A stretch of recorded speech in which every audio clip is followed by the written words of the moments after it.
One.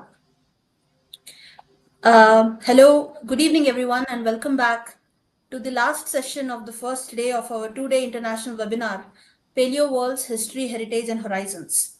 Over the last two sessions, we have traveled across time and thought, from Darwin's groundbreaking ideas on natural selection and paleontology with Professor Jerry Lips, to the grand saga of Indian dinosaurs with Professor Ashok Sahni, those great giants, the dinosaurs, that may be long gone but are still very much alive in research museums and our imagination. We now move from giants to the microscopic. Proof that in paleontology, size does not dictate importance. If dinosaurs capture our awe, microfossils quietly hold the power to transform our understanding of past climates, oceans, and even human history. It is my pleasure to welcome you all to this third session on applied prospects of microfossils with special reference to foraminifera. This session will be delivered by none other than Dr. Rajiv Nigam, former emeritus scientist, chief scientist, and head of Geological Oceanography Division and Marine Archaeology Unit at the National Institute of Oceanography, Donapaula, Goa. Dr. Nigam's pioneering work has shown us how microfossils are not merely objects of study, but tools with profound applications, whether in understanding sea level changes, unearthing past climate patterns, or even guiding marine archaeology.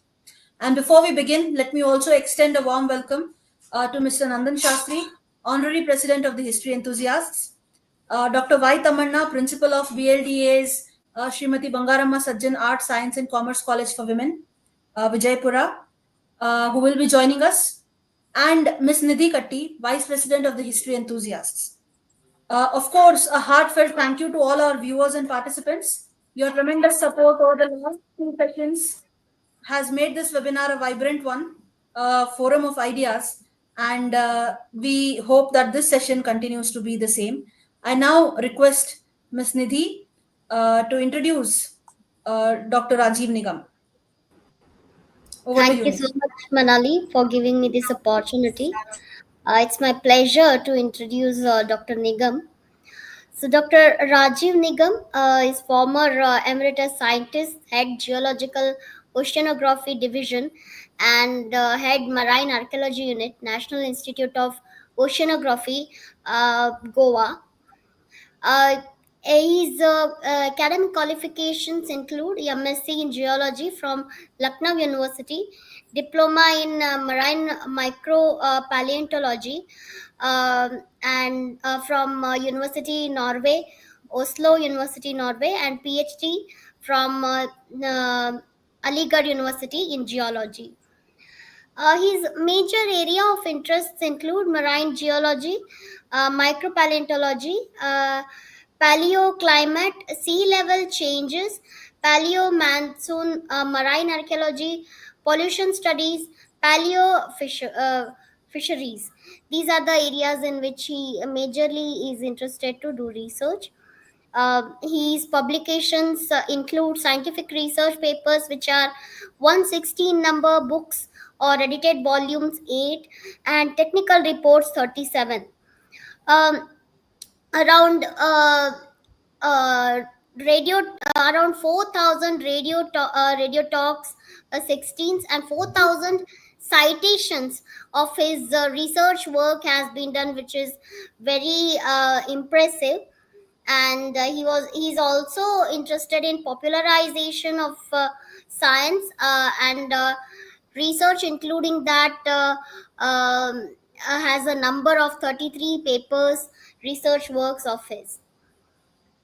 He has also received many prestigious awards.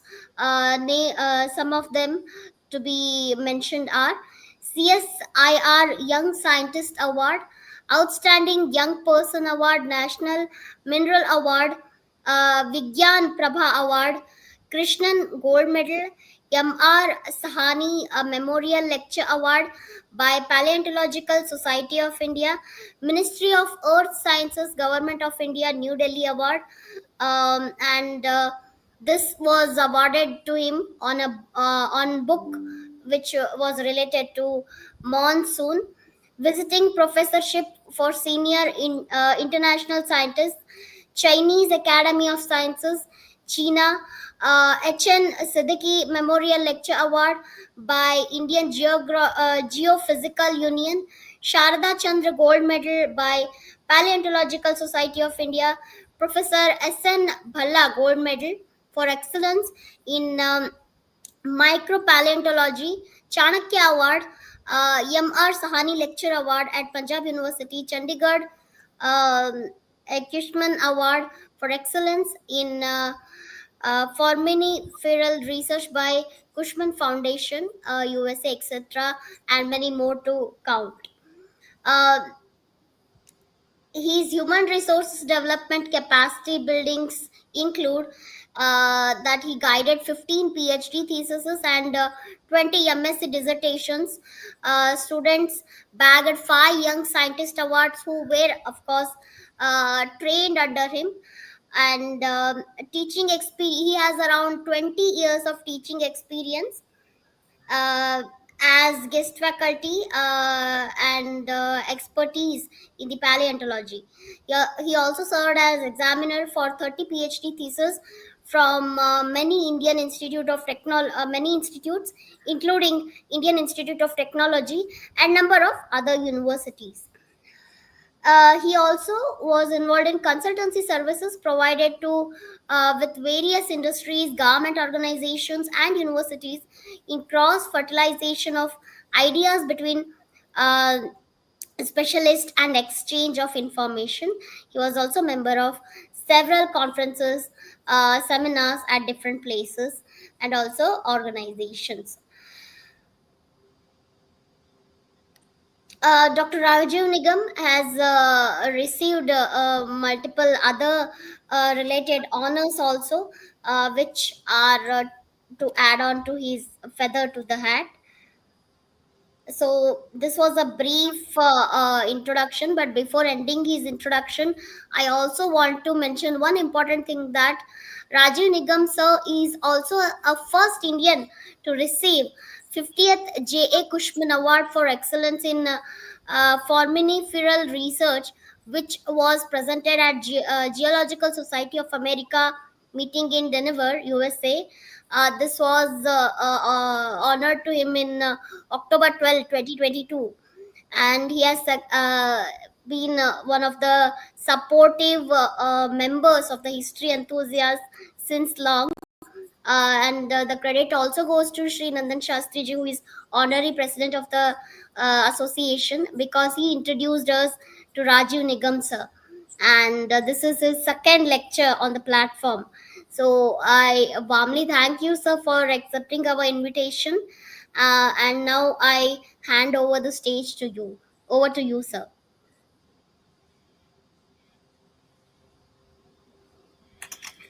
Thank you, Nidhi, for very elaborate introduction. Thanks to Mamaya, Dr. Nandanji, Dr. Gaurav. It's my proud privilege to be with you people once again. And today we'll talk about applied aspects of micropaleontology.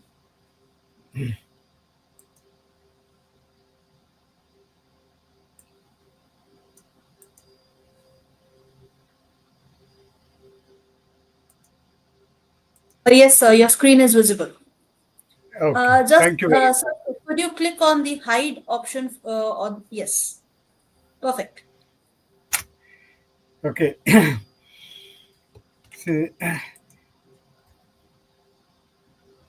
all of you are now aware about the greenhouse effect, which is as a consequence of uh, the industrialization, particularly the fossil fuel burning. The resultant is a global warming. There are several consequences of global warming, and no wake of life is remain unaffected. However, we will concentrate only what is concerned to the oceanography, as I come from the oceanography branch. Out of several consequences, the one which are very important are accelerated rise in sea level, change in monsoon pattern, increase in the intensity and frequency of storm fisheries. See, you can assess the effect of global warming more precisely if you know the past natural climatic changes. How to generate the data for natural climatic variability over which man's influence can be assessed.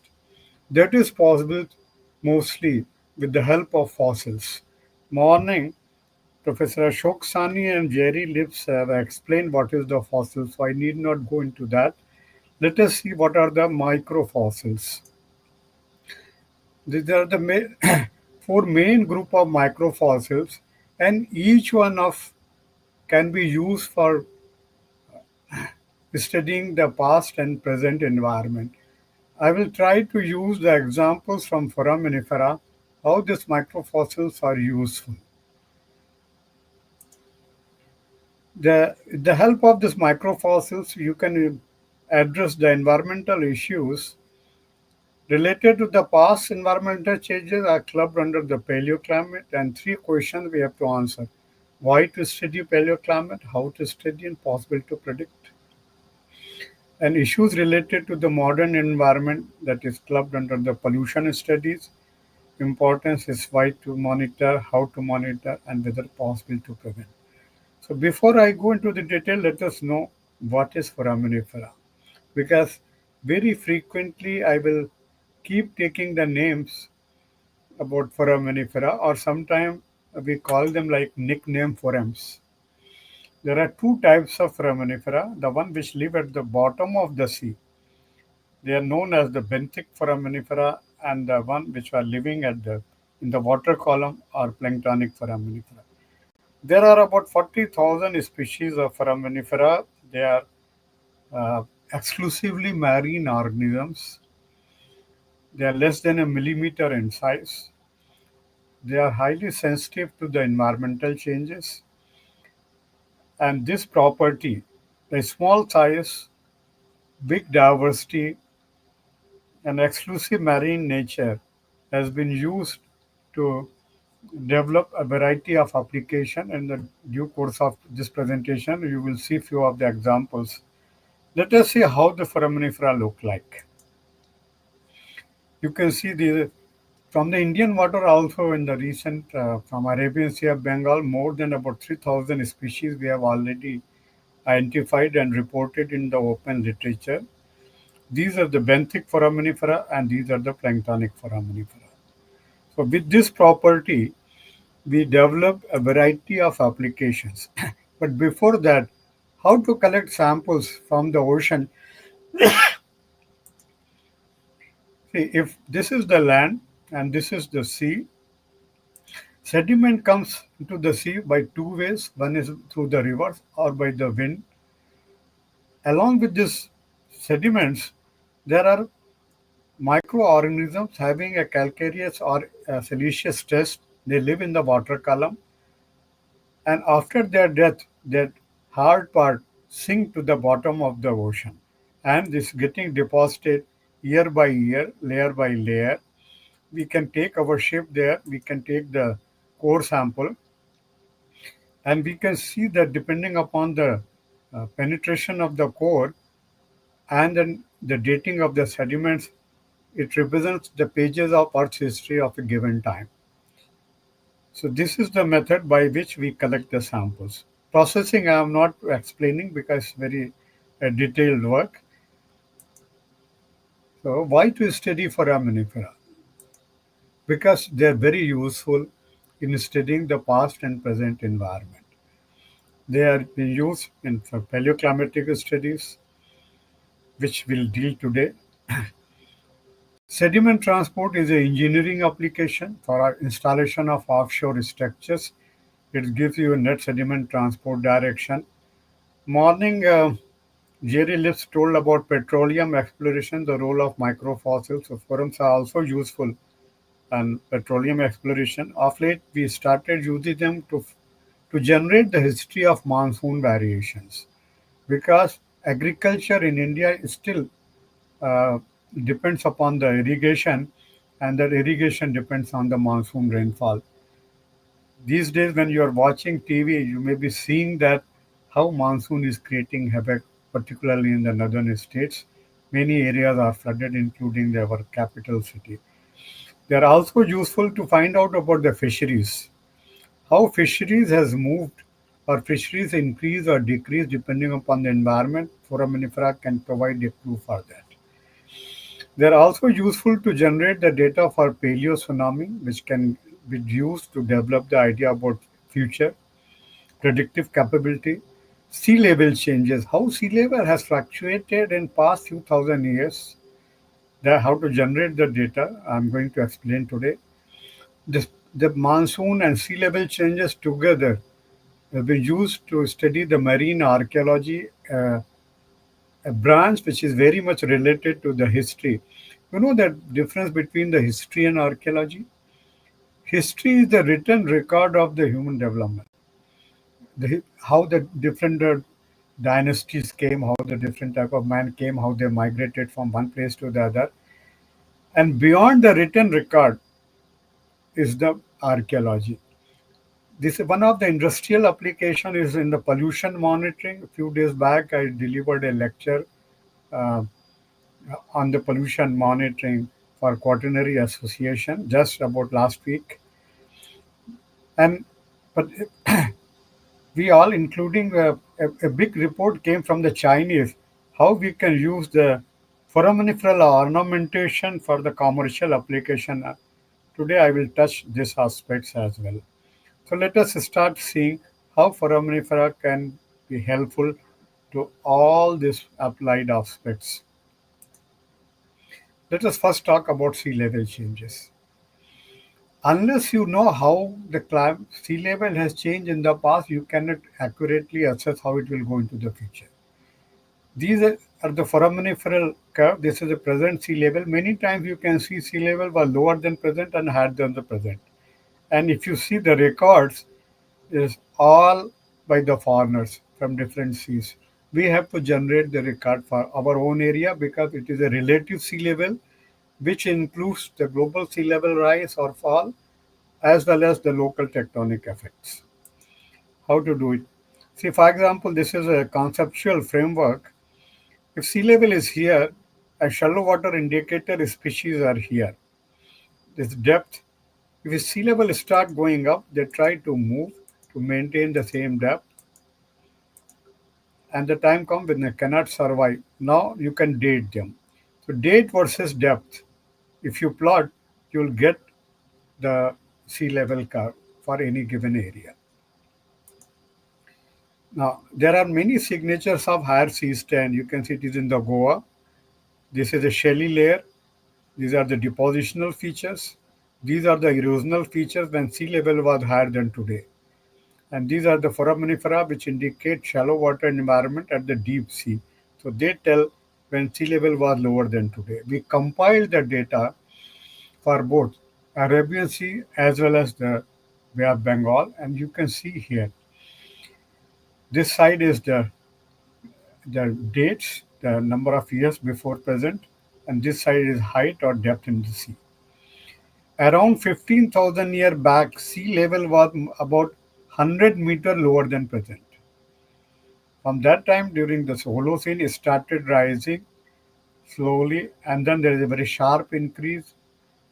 Then, around 7,000 years, it has crossed almost the present level and has gone higher than today. Then, around 3,500 years back, this was lower than today. Again, around 2,000 years, it was higher than today, and we don't have much resolution in last 1,000 years. This curve is more or less similar for the Bay of Bengal. Now, this is something very interesting. If you are living 15,000 years back and you want to go to shore or you want to enjoy the beach in Bombay, you have to walk into the sea about 100 kilometers. Then you will get the ancient beach somewhere here. Now, this sea level curve also work like a magic lamp to find out or its application into the marine archaeology. So, the role of sea level fluctuation in shaping the destiny of ancient Indian coastal cities, whether it is Lothal, whether it is Dwarka, and so on. Last time I delivered a full 1 hour lecture for history in the platform. Today I will just touch it. The same sea level curve.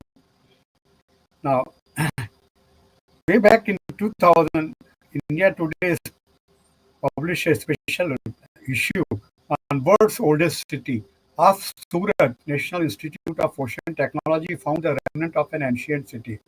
It became a very controversial problem. How a city is possible at 30 to 40-meter water depth and around 9.5 thousand years back? Outlook brought out another issue and said it is hoax. But see, none of them, those who were trying to explain this magnificent finding, were aware much about the sea level changes. If you see here, 9.5 thousand years back, sea level was between 30 to 40 meter water depth.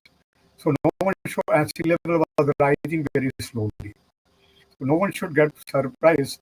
A city at this given depth at given time, for which India Today brought out a special issue, and our urban civilization, you can say, is 9.5 thousand years back. Around 7,000 years back, very important point about the Ram Setu. At Ram Setu, the water depth is about 10 feet.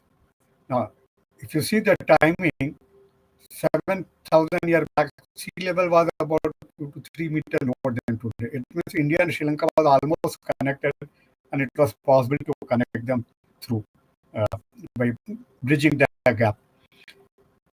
Then it comes the Dholavira, which is ancient port town around 6,000 years back.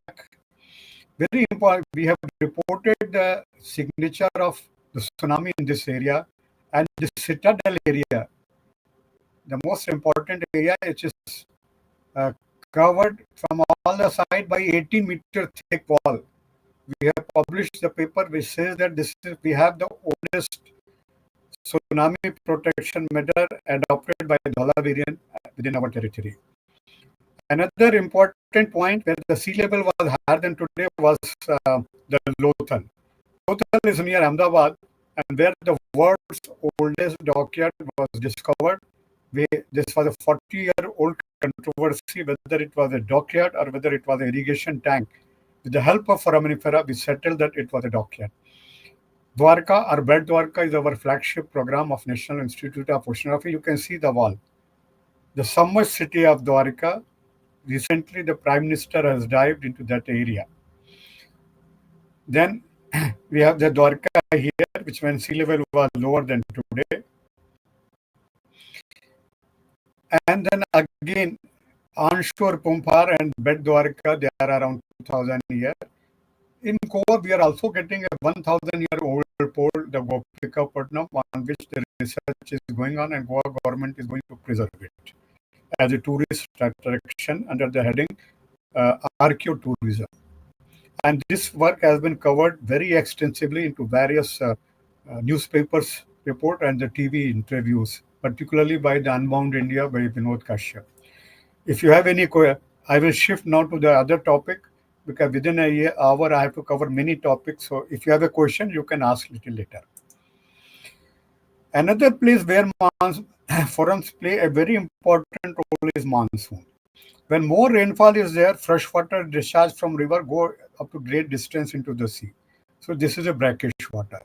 But when the rainfall in any year is less water is discharged and normal marine water take up. So the sediment which is getting deposited, the foraminifera in it, shows either high salinity or low salinity. So we have taken a core and we reported that around 3,500 years back, monsoon was quite high. 4,000 years also, monsoon was quite high. And around 2,000 years back, monsoon precipitation was very less. You can ask one question. If you are going to tell me about in 1,000 years frequency monsoon was good and bad, what is the practical application? So what we need is at least a decadal level if something can be tell us.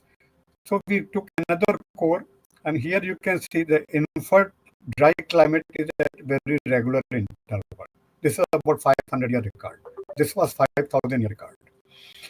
Now, distance between the time gap between the two dry period is about 77 years, 80 plus minus 10 years, you can see. And this is governed by the sun. That is the reason most of the ancient civilizations are worshipping the sun. It is basically the sun which controls the climate on the earth. This is a very glaring example. Now, after knowing that there is a cycle, I impose this cycle onto the average rainfall record, which is regularly published by the Meteorological Survey of India. You can see concentration of drought years, and distance between these two is about 80 years. Now, this developed a predictive. Way back in 1990, we predicted that probably we are going to have a good monsoon period. When I was talking about it, I was covering a big risk. My friends had advised me not to venture into predictive mode, but we tried and extrapolated this curve, and the last 20 years have proved that our approach was correct. Monsoon is either normal or above normal. So foraminifera, not only they can tell about past sea level changes, they can also tell about past monsoonal variations. Another important thing is about the tsunami. The East Coast particularly witnessed the tsunami in 2005, and we invited a Canadian expert, Dr. Tad Murthy, who predicted that the tsunami in the subcontinent follows a 6-year cycle and a second tsunami could hit India in November this year. He was talking in 2005, and no tsunami has hit to India afterwards. This mistake or this error happened because he was talking based on the last 150 years record. So we need to extend the record of paleo tsunami. How to do that? Is it possible to do it? We did it this the sample collection of Kori Creek area, of Kharo Creek area.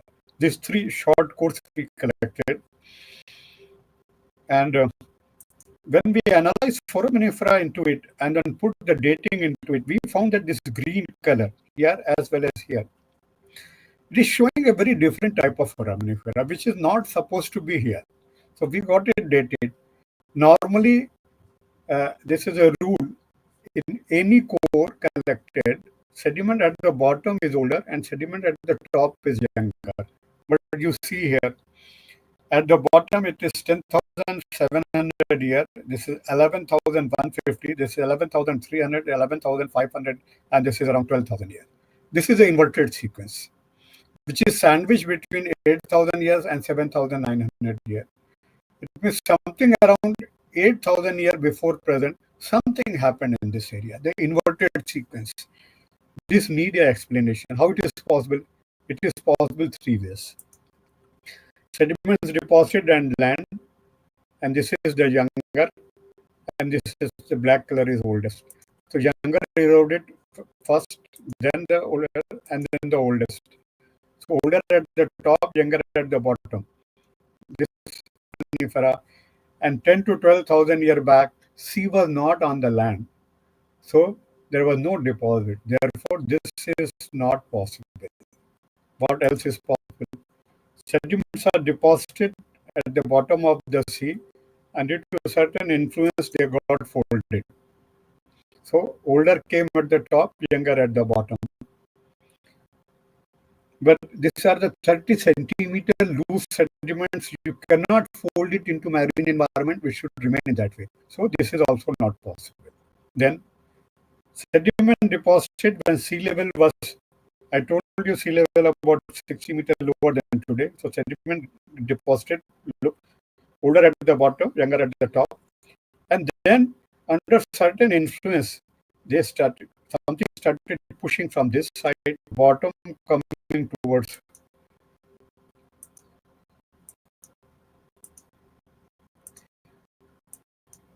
So it means we are transporting the sediment from deeper water to the shallower water under against the gravity. This requires a tremendous force to transport the sediment. That is possible only under the tsunami. So we can collect the core, the normal sequences. So this way we can generate the record for the past tsunami. Now, which is the, if we like a monsoon, if we can generate the record for past tsunami, we will enhance our capability to predict the past tsunamis. And if we have a past tsunamis, apply some statistics, and then you can predict tsunami. So which are the best, what is the concept of studying the past tsunami, and which are the best sites?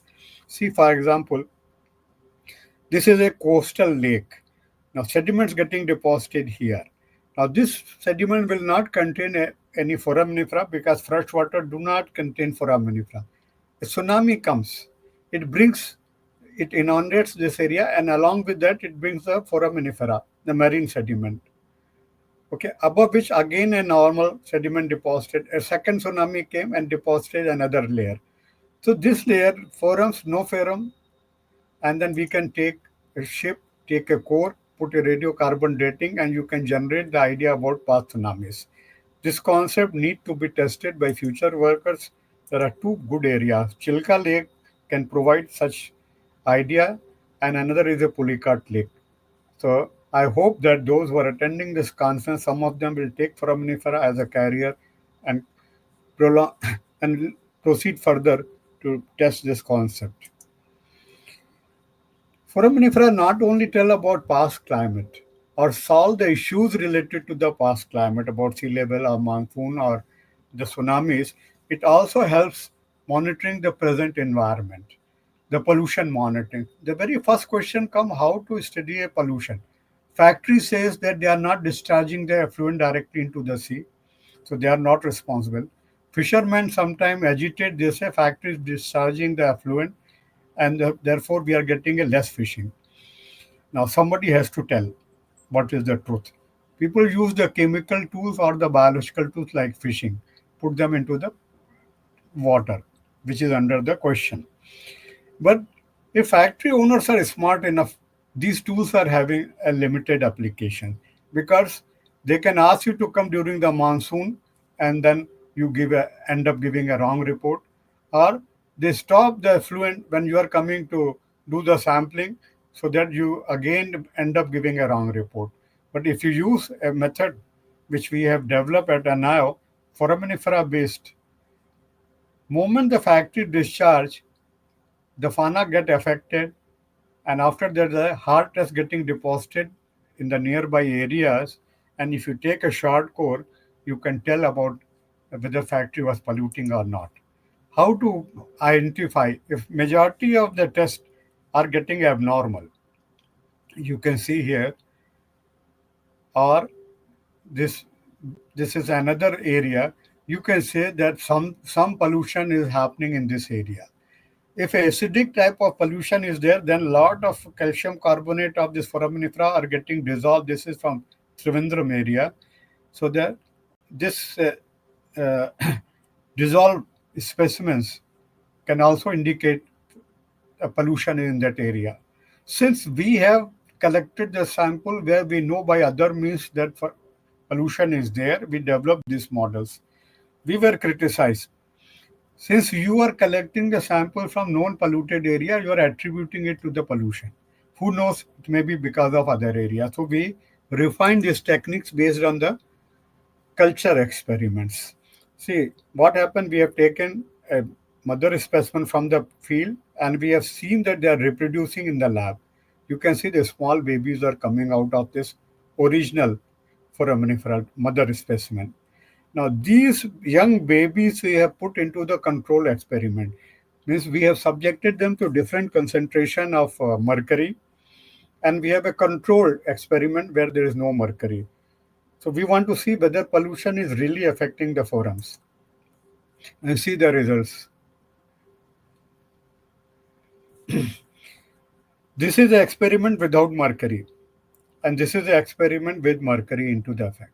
So that this confirm our field-based studies that pollution generate or create the abnormal specimens. Not only that, they are sometimes they also create a dwarfism, means the fauna is becoming dwarf. You can see the maximum growth. It is attaining less maximum growth moment the mercury concentration has increased. So the culture experiment on foraminifera is a new approach for pollution monitoring and is being applied very extensively because with one-time sampling, okay, you can give a very factual report whether you go and collect sample in monsoon or whether you go and collect sample when they have stopped polluting. You can always say that whether factory was polluting in this area or the factory was not polluting. So these are the I told you some of the applications. sea level changes, monsoon changes, and paleo tsunamis in the past environment, pollution into the present environment, their application. Now I'm going with the how to popularize this branch. What are the efforts have been taken? I'm sharing this work with my collaborator, Dr. Professor Shui Zhang. She is more than 90 years old, and she is also the Cushman Foundation Award. Nidhi told you while introducing, I got in 2020. She is a 2003 awardee of this. And this is the Chinese Institute, that's Institute of Oceanology in China at Qingdao. At the walls, you can see the foraminifera are engraved. So this is the level of popularization, and she's the lady closely associated with this. She's developed variety of application. You can see here, she has made the resin models of porcelaneous foraminifera. This is enlarged by say 50 to 100 times, a few centimeters. They are each original specimen is less than a millimeter. These are the agglutinated foraminifera. Now, these models she is supplying all over places, whoever is asking for it. This model of imperforate porcelaneous foraminifera, resin models, beautiful foraminifera ornamentation you can see. She make a model into the uh, porcelain, into the plaster of Paris, and then frame it. And this is the presentation being given to all. Anyone who is visiting this Chinese Institute of Oceanology, they are presented with this type of models. It is presented to the Undersecretary General of Korea. You can see the foraminifera model. In NI, we present the Krishna's story into the wood. But in China, they present the foraminifera model and they write the name of each thing and where it is applied. Means what type of conclusion you can draw from each one of them is also explained into this presentation. These are the resin models. You can hang it from this stand and it can be good for the presentation purpose. Each one has been sculpted and made the model mode by the Shui Zhang.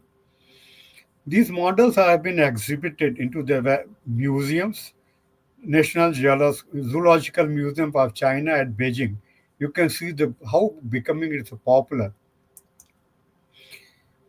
Not only that she has made a model which can be hanged from the stand in the exhibition ground, an entire park, Beijing, Anjing has been developed. You can see the big models into 1 or 2 meters diameter. See the original specimen less than a millimeter, and this model is our order of meters. You can see full. This is the only such park in the world. You can see here. You can see again. And here the Martin Buzas, who was the curator at the Smithsonian Institute, he many of the world scientists and the politicians, they are visiting this foraminifera park. Okay, so he visited and took a photograph. He is exhibiting in the Smithsonian Institute. Recently, he died.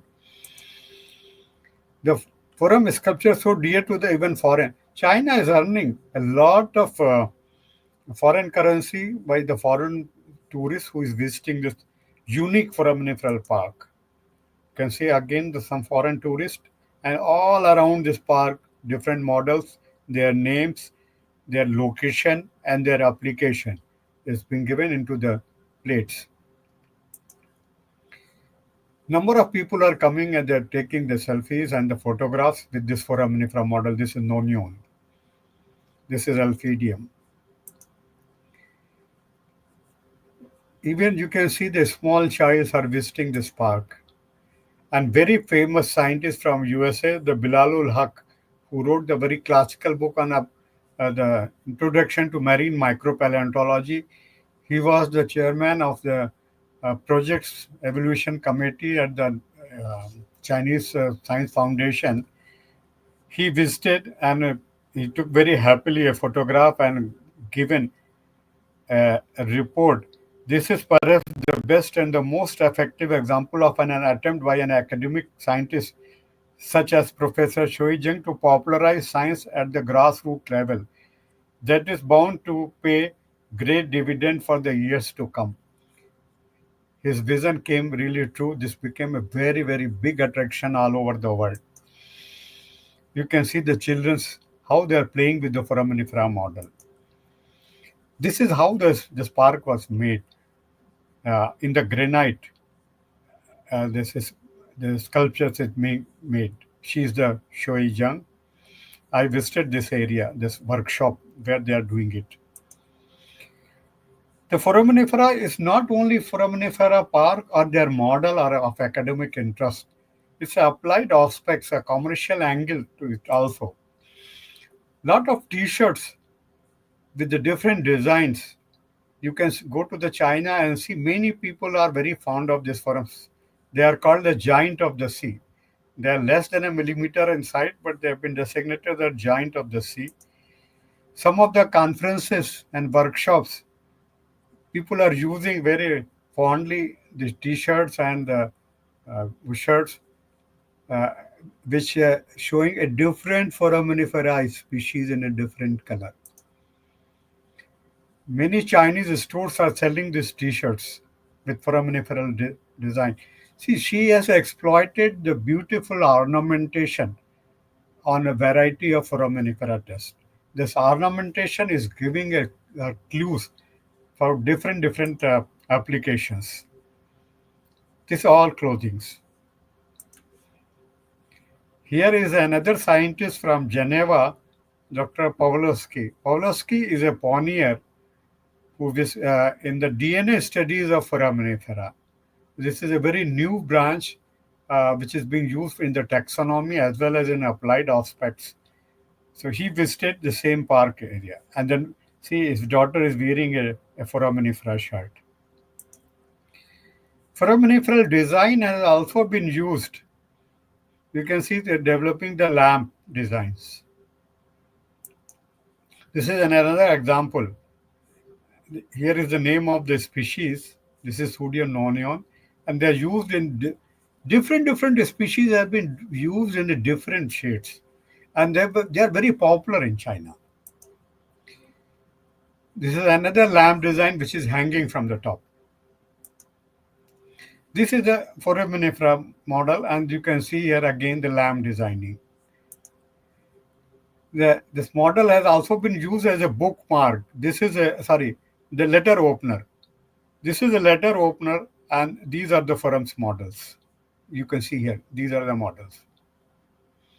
This is in the metals. I have some of these specimens with me. Key rings. You can see this under this key ring, this is a foraminifera test. The mobile phone chain with the Nonionella model, this is a metallic model. It has been done in metals also, it has been done in plastics, it has been done into plaster of Paris. So this has been used in the jewelry as well. See, this is a pendant in a necklace, which is a pseudononion auriculum. So these spindles have been designed based on the section of foraminifera. This is actually foraminifera. If you cut half horizontally, you will get a design like this. Again in a jewelry design, this is a foraminifera various one, and this is a necklace. In this this stands foraminifera stands was becoming a big attraction in any of the exhibition. It displayed in 2005 Shanghai International Science and Art Exposition. You can see the crowd to our pavilion. And incidentally, you can see the children how nicely they are seeing the models, and we have put a microscope so they can see the microscope also. One of the children wanted to test it.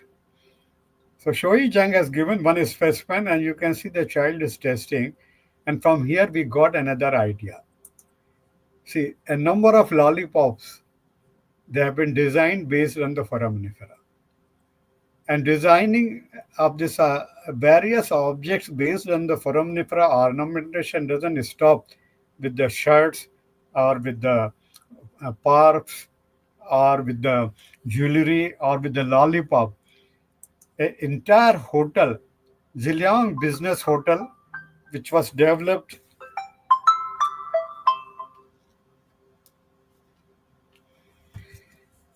based on the foraminifera, and which is a joint venture between Institute of Oceanology, Chinese Academy of Sciences, and Qingdao Zilling Investment Company. See how foraminifera design has been used in developing the industrial applications.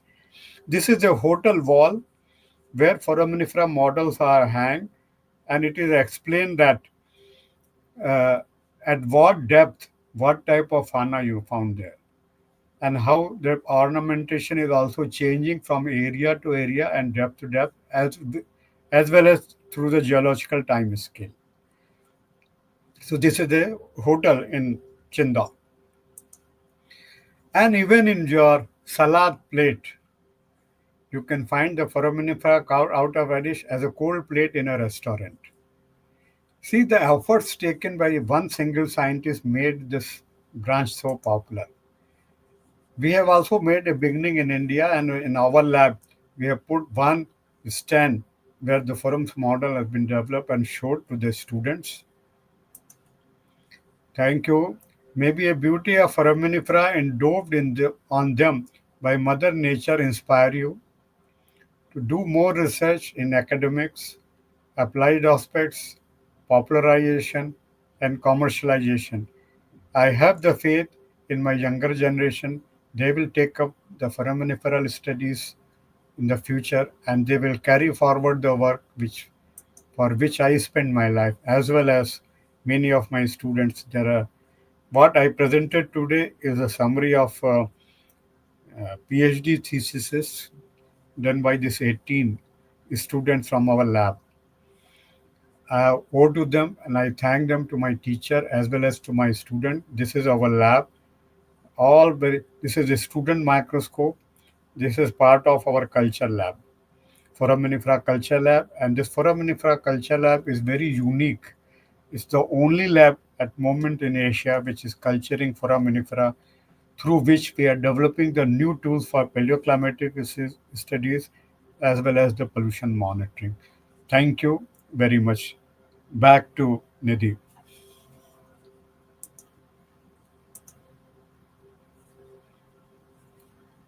Uh, Thank you very much, Dr. Nigam, for that insightful presentation. From the tiniest of foraminifera, you have opened up a ocean of understanding for us, whether it is about reconstructing climates, tracing sea level changes, aiding marine archaeology, or even serving industry and policy, and the very, very fascinating applications of foraminiferal designs in daily life, in jewelry and in salads even. So it was very interesting to see that. What we have learned today is that microfossils are not just microscopic curiosities locked in sediments, they are living archives of the Earth's memory. And they bridge geology, oceanography, archaeology, history, and so many other things. So, thank you, sir. We are grateful for the way you have connected the scientific depth of microfossil research with its practical and historical significance. With that, now we open the floor for questions, and I invite our participants. If you have any questions, kindly put it in the comment section. And I request Ms. Nidhi to take up the questions. Yeah, thank you, Manali. Thank you so much. For now, we have around seven or eight questions. So the first question is by our honorary president Nandan Shastri ji. NOAA and World Data Service gathered data using stable isotopes for past 21,000 years. How is NIO's data for India for foraminifera?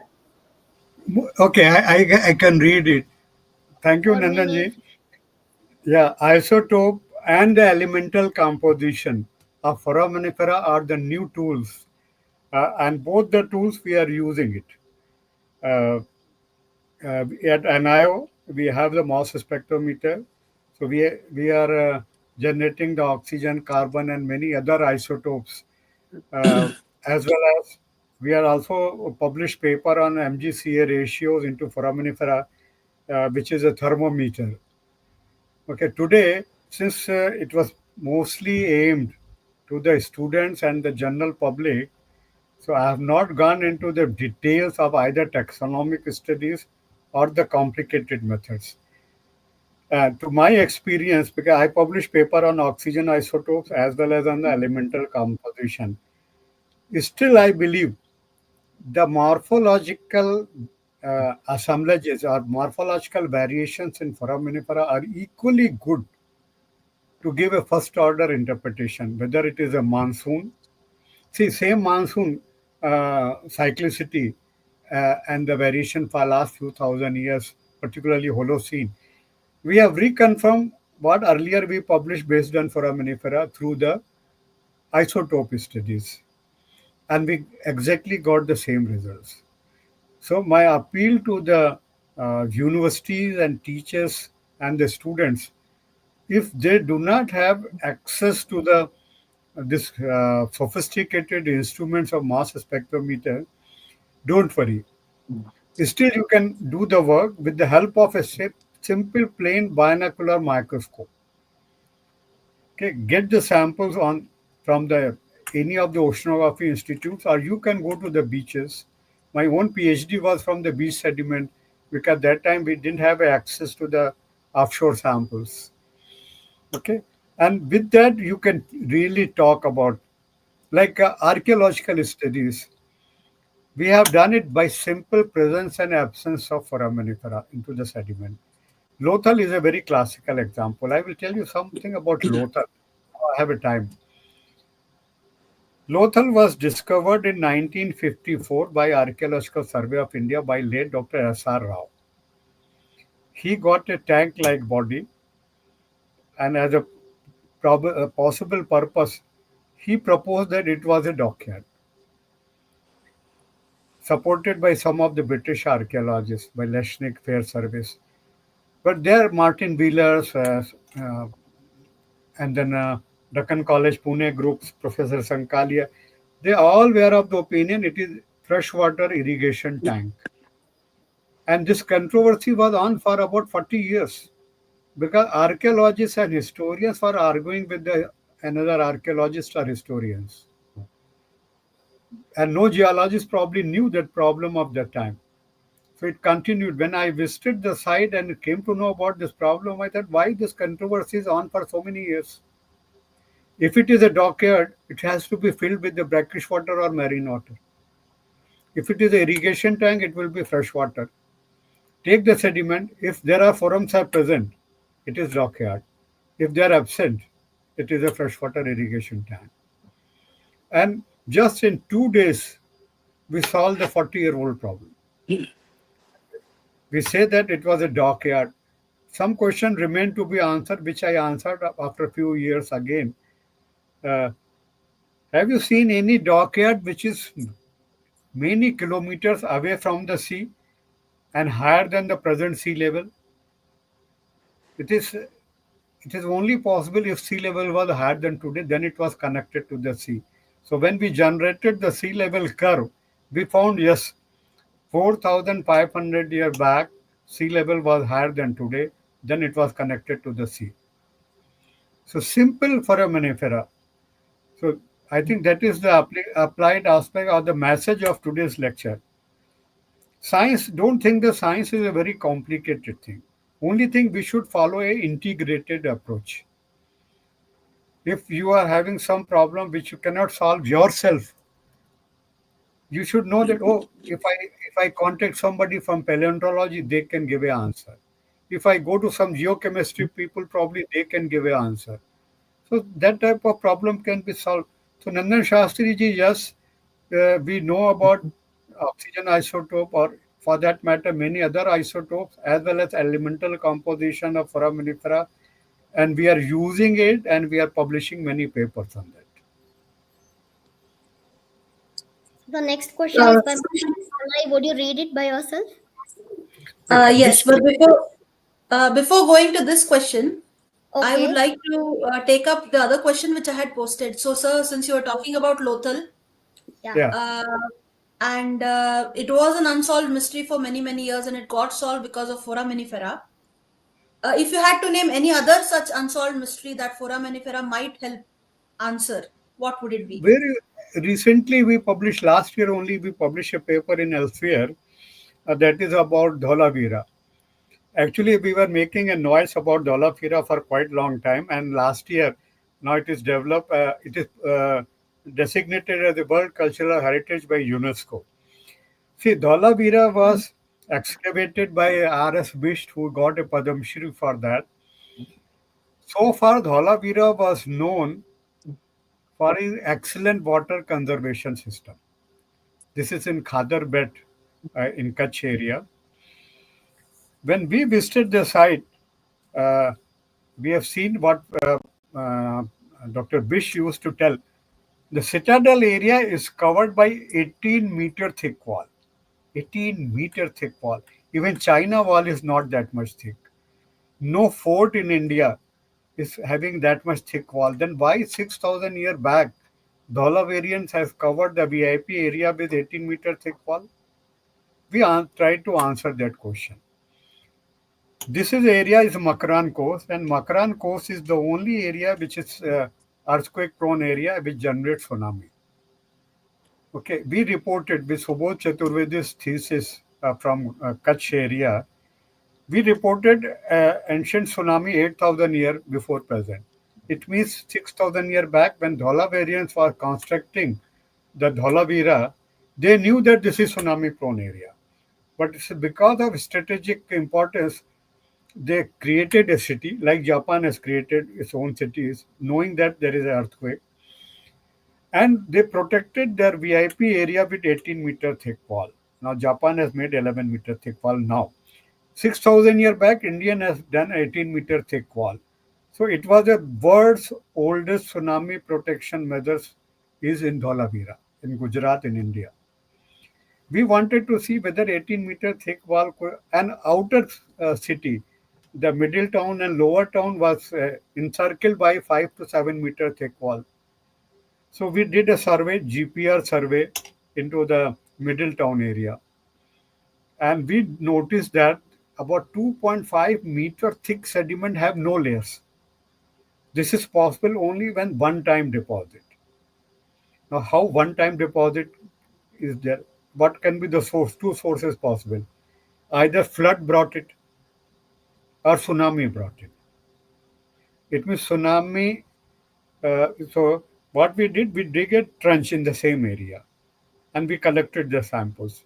Now these samples contain foraminifera. It means they are not brought by the floods. So they are brought by the tsunami. It means the 5 meter thick wall, outer wall could not protect Dholavarians, and a tsunami has hit in this area something around 2000 years back. And that may be one of the cause for decline of Dholavarian at later years. Another important message uh, with this, if you try to protect only the VIPs with much more efforts and you leave the common man with the only 5 meter thick wall, and if they have not survived the onslaught of tsunami, the VIP area will also not have survived. Even if tsunami has not crossed the 18-meter thick wall, unless there is a common man, VIP culture cannot survive. To become a VIP, there has to be common man around. So the development should be inclusive development, where a care has been taken by for the common man as well as the VIP area. Dholavira in that way had a great lesson, a historical lesson, an archaeological lesson, how a city should be developed. So this Thank you is very much. another example. There are a number of examples. Mahabalipuram is another example. Ram Setu is another example. Uh, Samar Dwarka is another example. I leave it to how much time you have. You can go on asking question. I can go on telling you. Thank you. Thank you so much, sir. So, Nidhi, will you take this? Yeah, sure. So, the next question is by Mallikarjun, uh, who is faculty in Bangarama Sajjan College and has also joined the session. The question is, sir, is there any recent historical findings?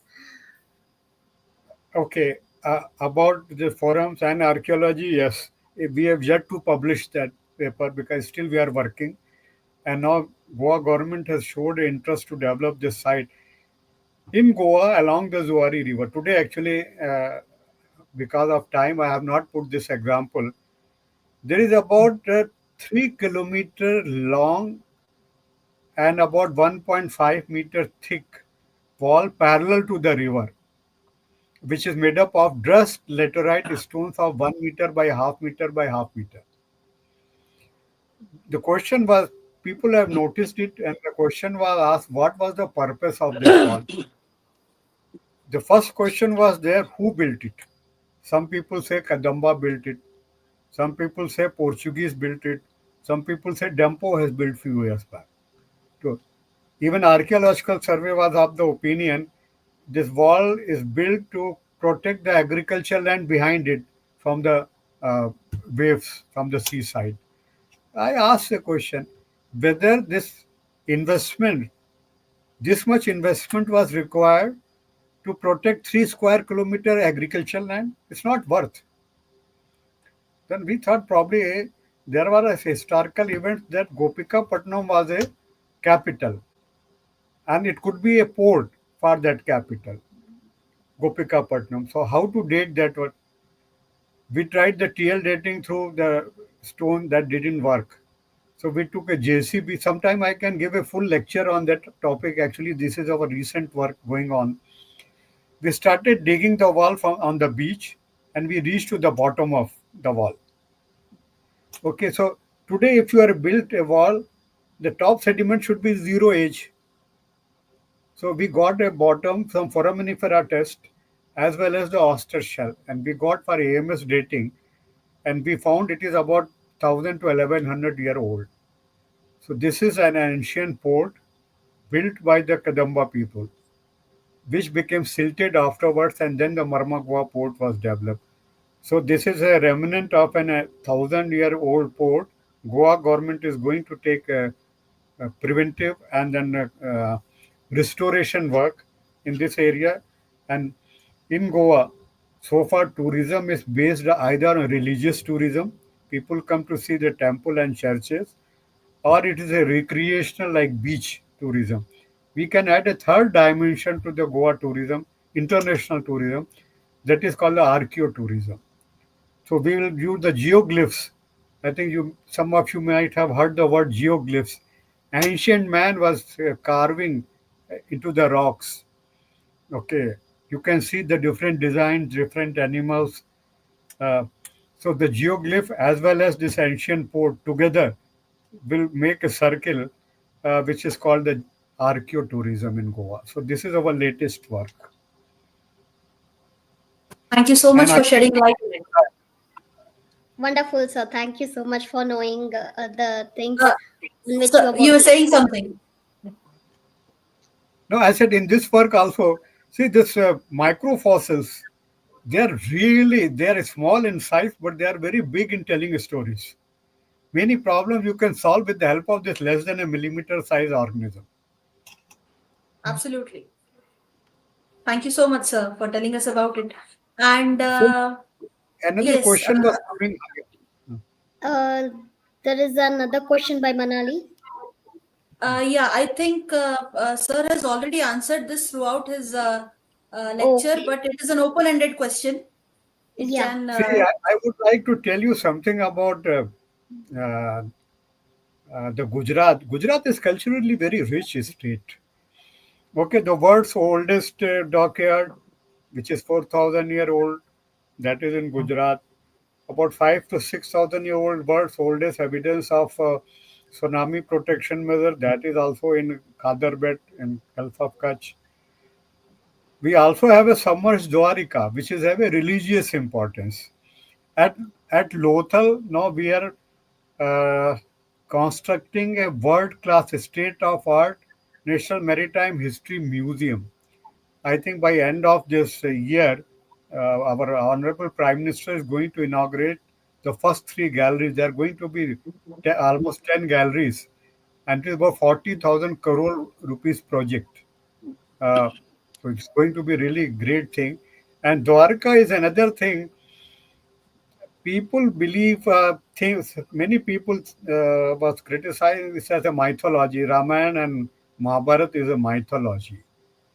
Means many people have gone up to the extent of giving an affidavit in court that these are the imagination of the poets. No, we have the historical evidence. Okay, these are the historical events, not the imagination of any great poet. In Mahabharata, it is mentioned about the ancient Dwarka which was submerged. Now we have the evidence of Dwarka about 6 to 8 meter water depth. There are evidences of an ancient city. Okay. And it's proved recent. We worked for 20 years. Our marine archaeology unit has done surveys for 20 years, and there are number of publications as well as the books which is published there. Yes, whatever has been mentioned in Mahabharata about Samar's Dwarka is not the imagination; it is a history. Okay, if more question comes on that, I can still elaborate it. How we can say it is because of sea level changes. Krishna built the city of Dwarka on reclaimed land. Okay, when the sea level has gone up, it became a summer city. We are already have couple of videos available on YouTube. One is by the BBC on this ancient Dwarka. Recently, the Prime Minister himself has gone and seen and done the worship and thus confirmed the uh, what we were telling for last 20 years that we found the summer Dwarka. Same is with the Ramayana about the Ram Setu. Uh, Many times this question is asked whether Ram Setu is natural or whether it is man-made. I am already on record into the News Nation video. It's available on YouTube. It's both. It's natural because there is a natural high as compared to the nearby the sea area. But right now everything is under the sea. But if you see the Ramayana's time, which has been calculated based on the star positions fed into the planetarium software, 7,000 year back, sea level was about 3 meter lower than today. It means India and Sri Lanka was almost connected. In between, very shallow sea was there. So it's not a bridge; it's a bund. Say to Band Rameshwaram. It's a causeway. Like you see in the village area, when water is less into river, people put the stones and cross the river. So Rama's army has done the same thing. They have filled up the gaps into the shallow seas and crossed over to. So these two great epics in India is now from the science side, we are extending the support to our ancient wisdom uh, who has conceived this great epics for which the evidence are available into the ocean now. Thank you very much, sir. In fact, our previous lecture, which Dr. Rajiv Nigam delivered on our platform, was about this particular topic. So we will post the link of that lecture also in the comment Sure. section. So I have also I have many questions because I'm very much interested in Sure. paleontology, and so another question is because you were mentioning about pollution and such with climate change and rising sea levels today again. How do you see microfossil studies contributing to policy or planning? You spoke about pollution, but I also want to know about coastal communities and how they are going to be affected and how foraminifera Very, can help. very good. See, it is a there is a apprehension that, or you can say there are clear-cut scientific indications that global warming is a reality. Sea level is rising. How much it will rise in coming century is still debated. There is no agreed numbers. But if sea level go up, coastal communities are going to be affected. many low-lying areas will be underwater. That's why we are advising the people. Actually, we made a lot of noise in early 80s and 90s about possibility of sea level rise. And based on that noise, actually, Government of India in 91, I think, they brought out this Coastal Zone Regulation Act, means the low-lying area and 500 meter from the high tide line is declared as a no construction zone.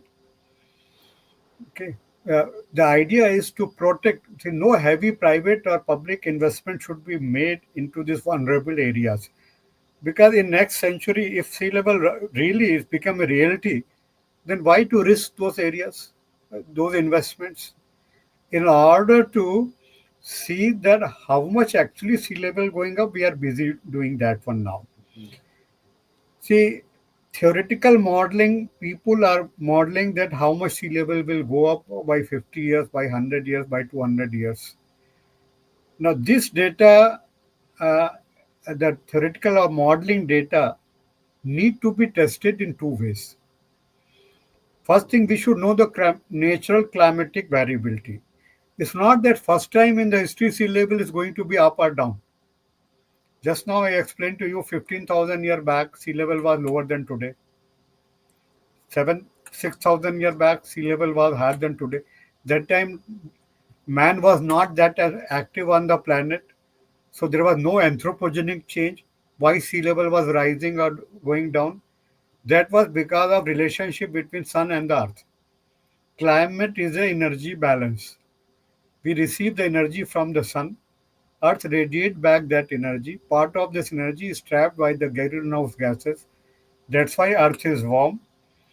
That's why the temperature is. Now we are pumping more gases. So we are trapping more outgoing energy. Therefore, the sea level is likely to go up. But when man was not there, still climate was changing because incoming energy from the sun is changing. So when we receive more incoming energy, more ice is melt from the polar region, and the thermal expansion of the water and sea level will go up.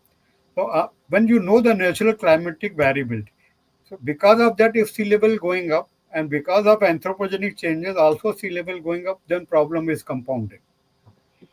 But if naturally sea level is going up and because of anthropogenic changes, sea level is going up, they can cancel each other. So, how to generate the idea about sea level? I gave you a glimpses of that. Very simplified terms. It's a bit complicated phenomena. So, we are generating the actually this my all interest in archaeology started with generating the ancient sea level record for the global climate change program, which became very handy to explain many of the archaeological findings. So, climate change, we must know the natural climatic variability to assess the anthropogenic effect. That is one thing. Second is, see, this is the atmospheric part. This phenomena is atmospheric phenomena. Industrial pollution, sea coast is actually a very favorable place to establish the factories because of easy transportation through the seas. Now, each factory is generating a lot of waste. They're affluent. Earlier, they were discharging all the effluents directly into the sea. So, moment a factory is coming, it was showing a positive gain. Means your production is going up, you are getting money, you are getting a job to many factories, but it is negatively compensated because fishermen was losing their fish catch, the traditional uh, output from the sea. So, what we need to do is to create a balance. First thing, effluent should be treated within the factory before it discharge into the river or into the sea. Then this effluent should be taken into the sea to a place where it goes into the deep sea and get diluted. So it have a minimum, it minimize the effect on fisheries. We do that job also. Actually, we earn a lot of money from industries for our R&D work. Pollution is one of the criteria about that. So the pipeline which is going into the diffuser point into the sea also need the help of foraminifera, what I told you earlier, sediment transport direction, which is an engineering application. So once you learn the basic of foraminifera or for that matter any microfossils, how to identify, know their ecology, develop. You can solve any of them. You give me a problem in marine environment, I can tell you which microfossils can solve in what way. So it's a very applied branch, and I urge that students should take up as a research career later in the later part of their career. Thank you so much, sir. Thank you for explaining. And there is another question here by Supriya ji. Considering the Considering, increasing frequency of, yes, please, Nidhi. okay. Considering the increasing frequency of extreme events, do you see scope of integrating uh, integrating For, foraminiferal foraminifera. foraminiferal microfossils data with AI-based predictive models? Please answer me, sir. This is asked by Definitely. Supriya Bansode. AI is coming. Actually, few months back, I attended a conference at Delhi where AI application into the education, and there we says that when we were doing the pipeline survey, we were generating the data from the geophysics and geology side. Or even for the factory effluent, the data has to be generated by the geophysics people, biology people, paleontology people. So far, we are integrating all this data manually. Okay, integrated approach to give a very comprehensive answer to the particularly the pollution problem. Now, with this AI generated thing, what we used to take so many years, it can be done into say the if not in days, at least in months. Dwarka, we took 20 years to integrate the data. Now, if machine tools are available to who can integrate the data, probably the Dwarka result would have not taken 20 years. Today, if I have to do that type of work, I can do it in few months. So AI have a lot of scope actually in ocean sciences in general and marine micropaleontology in particular.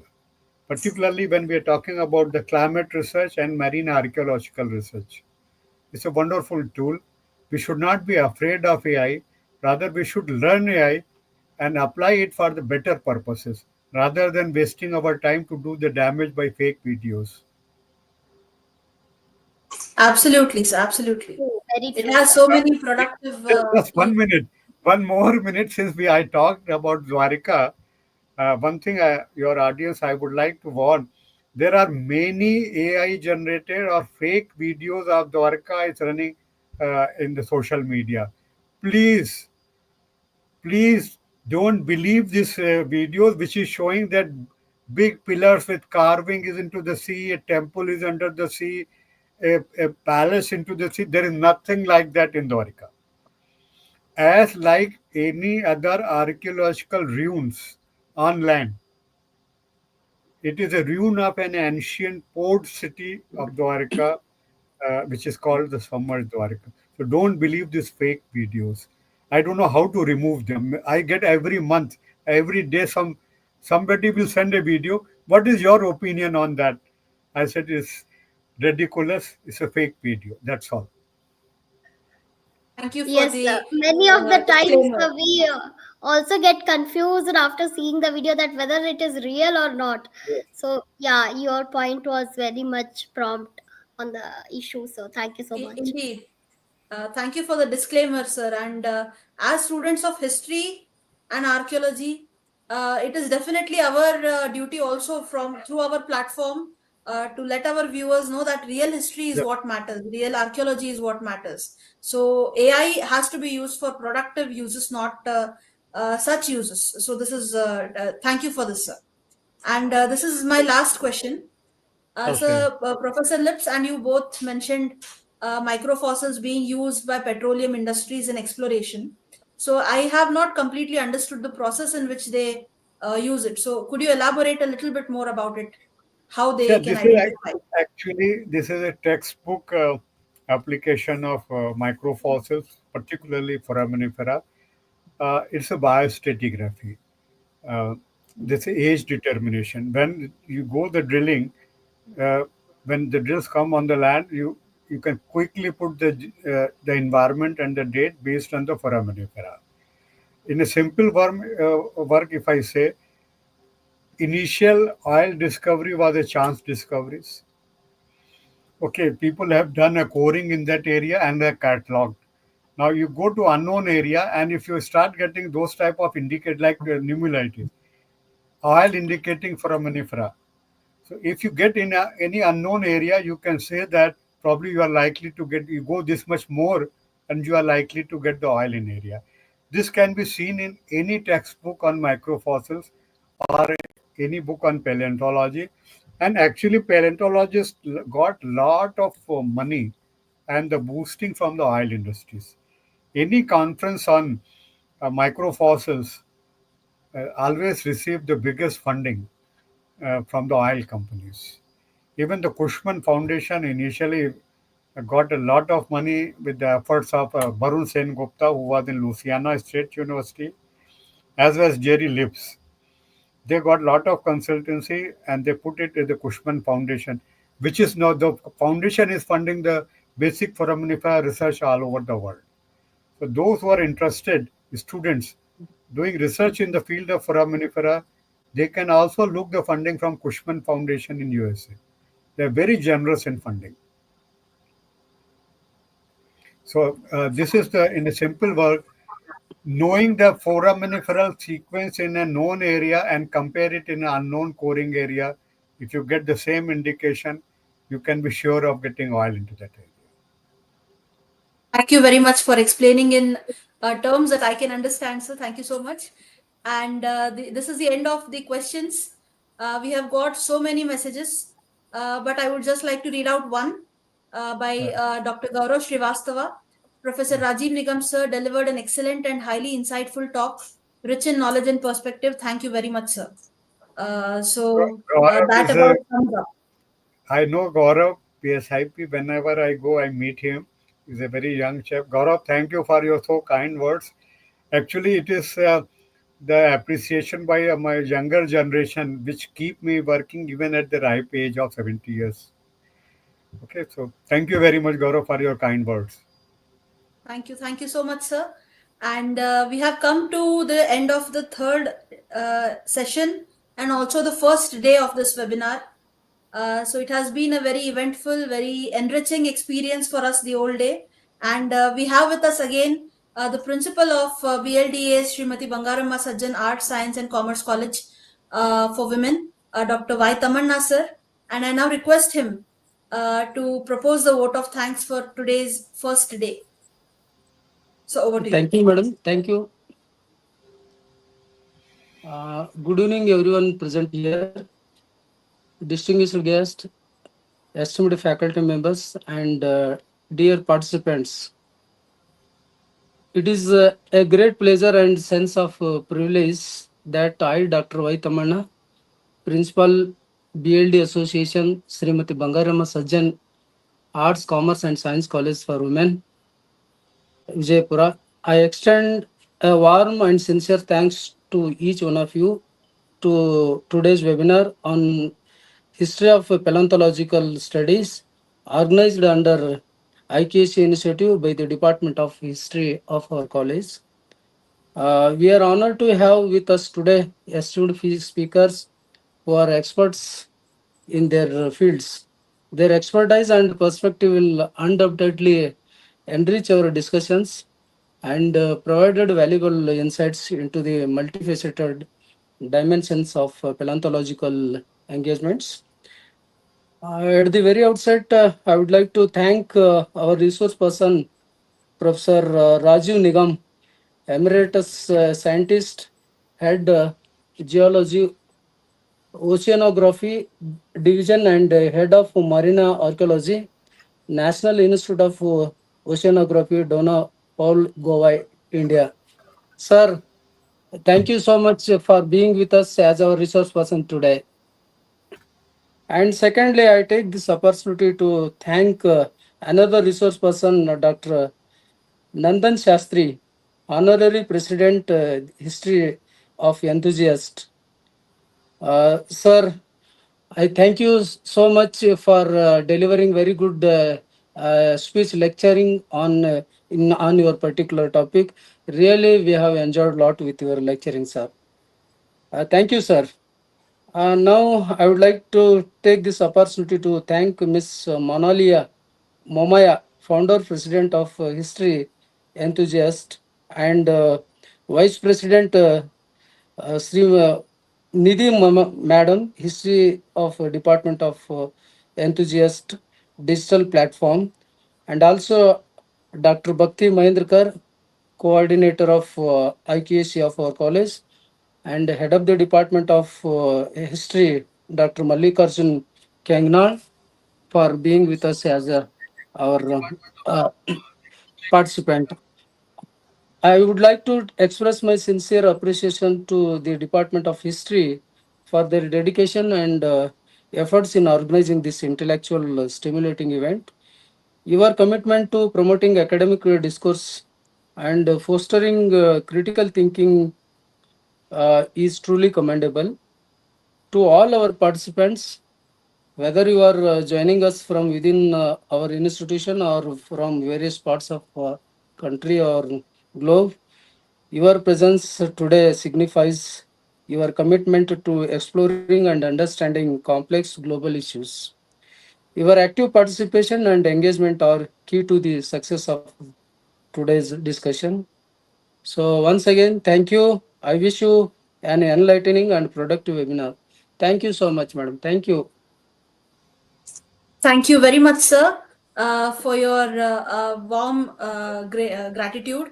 And before we sign off today and conclude the first day of this webinar, I would like to uh, talk about the two sessions that we are going to have tomorrow and then the valedictory.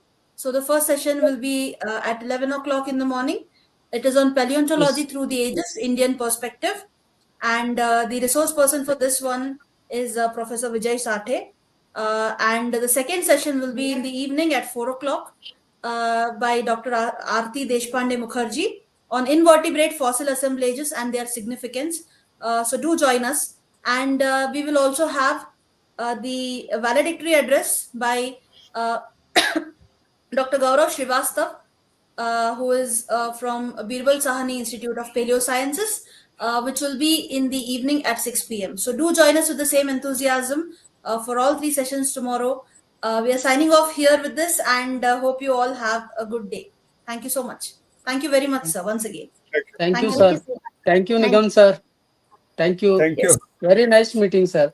Thank you, sir. And we expect the same cooperation in the days to come, sir. Sure. I have one suggestion for you people. Sir, please. You could have sent all these lectures list to all the speakers so Yeah, that know that who is speaking at what time. Not yeah, only we yeah. are interested in delivering the lecture, Yes, learning is an yes, ongoing process. So I would like to attend the lectures like morning. I knew that because Nandan yes, Shastri ji has sent me those two links, so I could join it. For tomorrow also, you should give a better publicity so yeah, that yeah. every lecture people you will get more. Be little bit more Absolutely. proactive. Okay, and I Absolutely, sir. enjoyed you people today's session. Thanks a lot. Wish you good Thank luck you so for much. you and your channel. Thank you, sir. Thank you so much. Thank you Thank very you. much, sir. Thank you.